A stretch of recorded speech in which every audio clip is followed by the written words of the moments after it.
Hello guys! Welcome back to my channel. Now, for those who are not familiar with my channel, welcome. And for those who are, welcome back. Now, today, I want to try new things. So, welcome to the first episode of Syed Sit on the Couch. So it's kind of like a podcast episode. And for today, I have a very special guest, which is... Introduce yourself. Hi, hello, assalamualaikum. So, my name is Muhammad Arifadin. So, I hope we all have a good day because it is a good day to have a good day. Woo! Welcome Arif to my channel. So Arif, today is gonna be a very interesting topic, to talk about. Very, very interesting, especially for the girls. That is quite a clue there. Yeah. Today we are actually going to talk about feminism. Girls gonna be like love this topic. Yes, I know girls love this topic, and I also love this topic, even though I'm a man. I actually really like this. Okay, before we get into the true definition of feminism, I want to ask you, Arif, what is feminism in your notion? So, from my point of view, feminism is a theory, obviously. Then, somewhat emphasizing women's right. So that's basically it for me. Yeah, that's true actually. Okay, so based on what we have learned here, the idea of feminism is that change the degrading view of women, help make women realize that they are significant or important, make all women see that each woman is valuable, possessing the same privilege and rights as every man. So it means not just like men to women, but also women to women. I agree that. Yeah. Based on this theory, actually we read a book, right? We read a book that talking about feminism specifically. Now the title of the book is Jiyoung, I think born in 1982. Yeah, 1982. It talks about feminism, and it's a very good story. If you guys want to read it, you guys can look it up. And in this book specifically, there are three different key concepts of feminism. Before that, so for those who like lazy to kind of read this literal text, you might as well can watch the movie because the text is adapted to a movie. So maybe it's easier for you guys to watch it instead of read it. Okay, now for the first key concept is actually female submissions towards men actions or male dominance. Now I think this is like what feminism is. This is like the pinnacle of it. So that is why it's the first key concept for me. So for the first excerpt from the actual literal text, it's like in the chapter 2, page 25 until 26.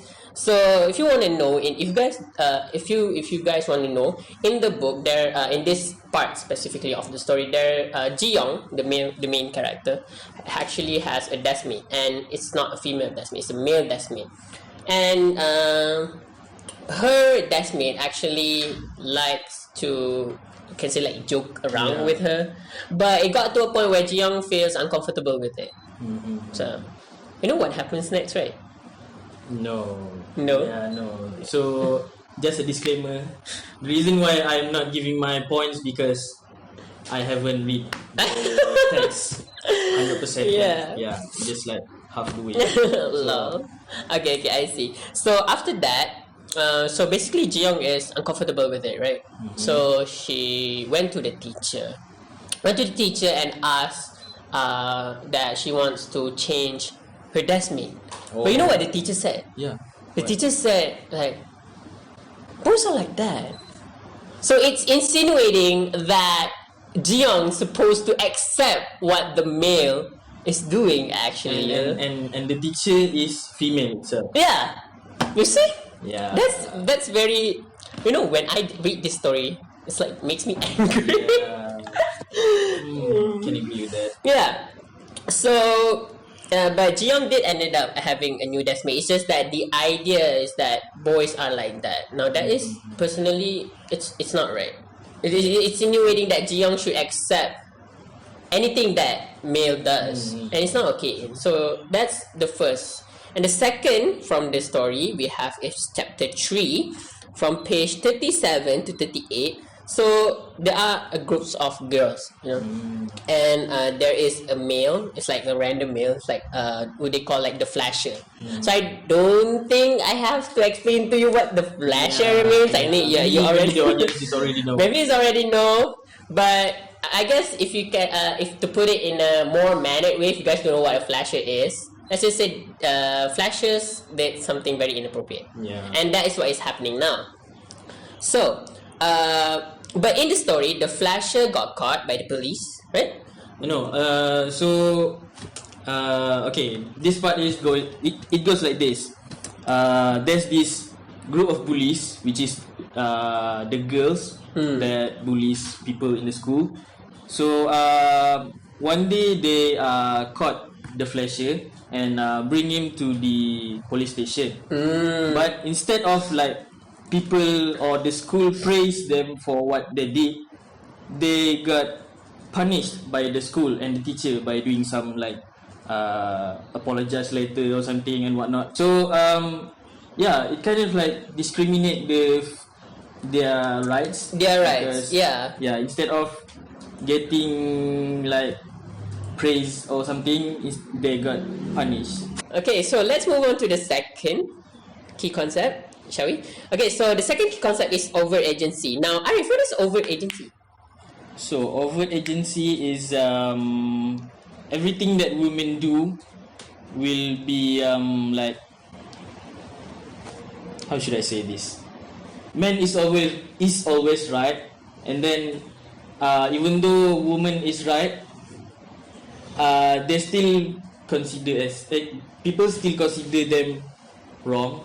Okay, so the excerpt that we got from this specific key concept is that in page 22, chapter 2.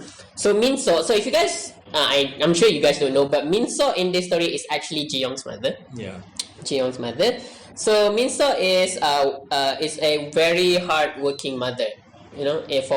She always supplies for his family and working hard to take care of them.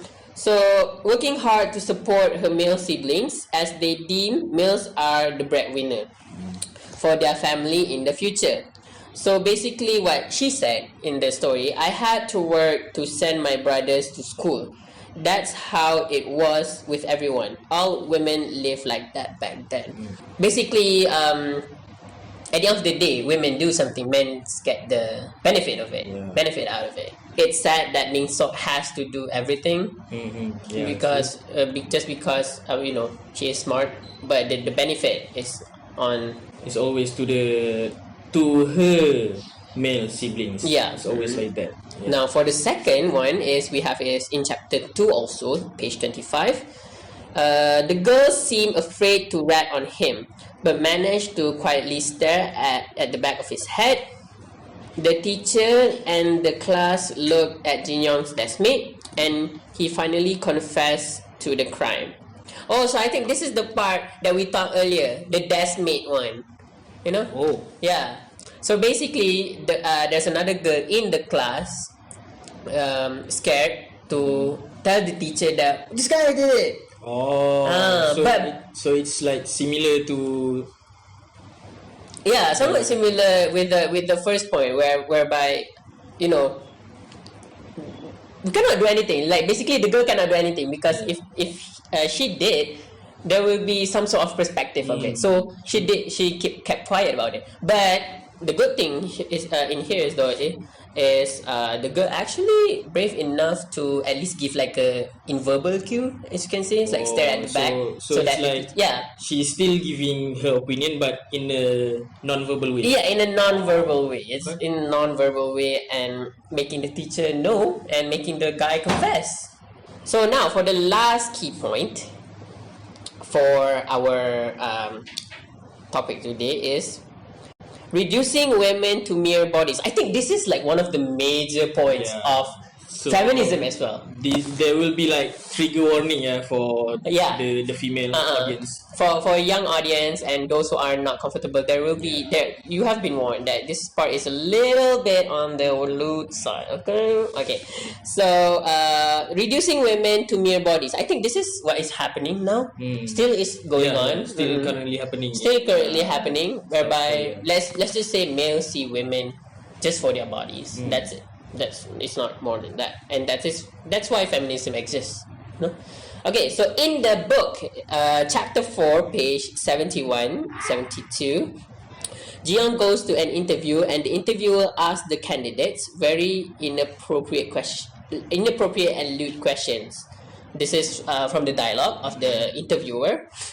The client gets, handsy, squeezing your shoulder, grazing your thigh. Oh my god, I'm very uncomfortable with this, man.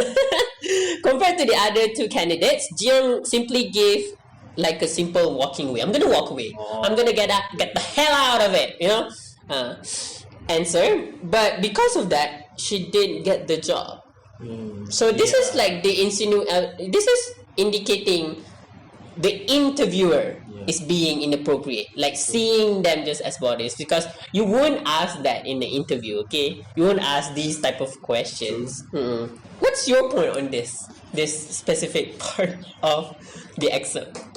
For me it's like, it's true, it is inappropriate, but maybe it's like a common thing in South Korea until that to the extent that the interviewer feels like it's just a normal thing. I'm just like complimenting her, but instead it is offensive for the female side. Yeah.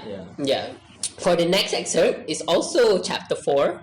Chapter 4, page 83. Jiyoung received backhanded compliments like, "You have a nice jawline, an attractive nose, just get your eyelids done and you're golden."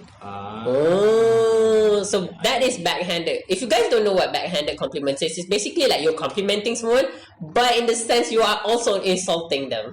Like if I say like, Arif is very handsome, but if you lose weight, you'll be golden. It's like that. So it's kind of, is it similar with gaslighting? I think so. In some ways, you can say that gaslighting is one of the elements of backhanded compliments. Yeah, it's like that. So basically, that excerpt sums up that most men in this story, or you can say in South Korea, just see women as something physical material. It's like, or else what would you ask someone who is basically perfect but on their own without any work? Be like, you need to get your eyes done, you need to get your nose done, or something. That is very toxic. So don't do that. No physical. So unfortunately, we don't have a lot of time. So we are at the end of our session for today. But I will promise. No, I'm not promise. But just wish that there's gonna be more podcasts soon. So last thoughts, Arif, about feminism. What do you have in your mind when you talk about feminism? My thoughts regarding feminism. Okay, so there's this one point about feminism. So feminism obviously is talking about the women's right, but at some point there's this one side in feminism theory that also talking about the men's right, which is there's a part called patriarchy-ish something. It is called patriarchy. So feminism is not just emphasizing women; it also emphasizing men's also. So for me, I think final thoughts about feminism.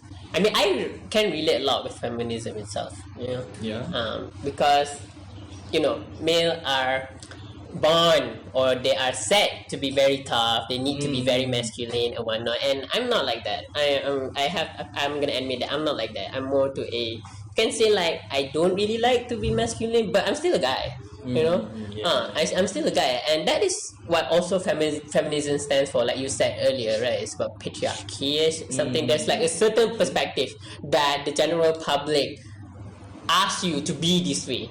Eventually, and exactly you are not. So to say that feminism is only for women is not.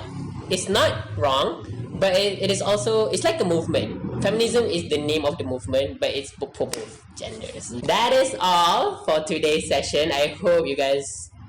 I will see you guys soon. Thank you so much, Arya, for joining my channel. Woo! Thank you too for inviting me for this. Yeah, welcome. Hope to see you soon. Hope we can have you more in the future. Sure. Alright, so that is all from us. I'll see you guys in the next episode. Okay, bye bye. Cheerio.